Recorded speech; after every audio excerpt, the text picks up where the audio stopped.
तुम्ही पाहत आहात MCN न्यूज मराठी। सरकारी नोकरीचे आमिष दाखवत बनावट नियुक्तीपत्र देऊन तरुणांची फसवणूक करणाऱ्या भामट्याला वाशिम शहर पोलिसांनी अटक केली आहे।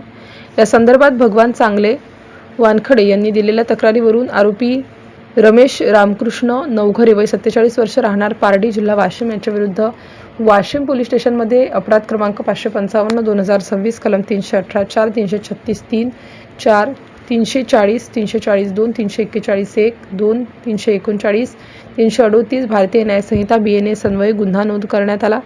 आरोपीने वाशिम पंचायत समितीमध्ये PTO अर्थात पॅनल टेक्निकल ऑफिसर या पदावर नोकरी लावून देण्याचे आश्वासन फिर्यादी भगवान वानखडे यांच्या मुलास दिले होते। या नोकरीसाठी आरोपीने 1,73,000 रुपयांची भक्कम रक्कम फिर्यादीकडून वसूल केली असल्याची माहिती पोलीस तपासात उघड झाली। त्यानंतर आरोपी रमेश नवघरे यांनी फिर्यादीच्या मुलास कारंजा पंचायत समितीचे बनावट नियुक्तीपत्र देऊन फसवणूक केल्याचा आरोप करण्यात आला। पोलिसांनी आरोपीस अटक केली असून या रॅकेटमध्ये अनेक जण सहभागी असल्याचा अंदाज व्यक्त करण्यात येत आहे।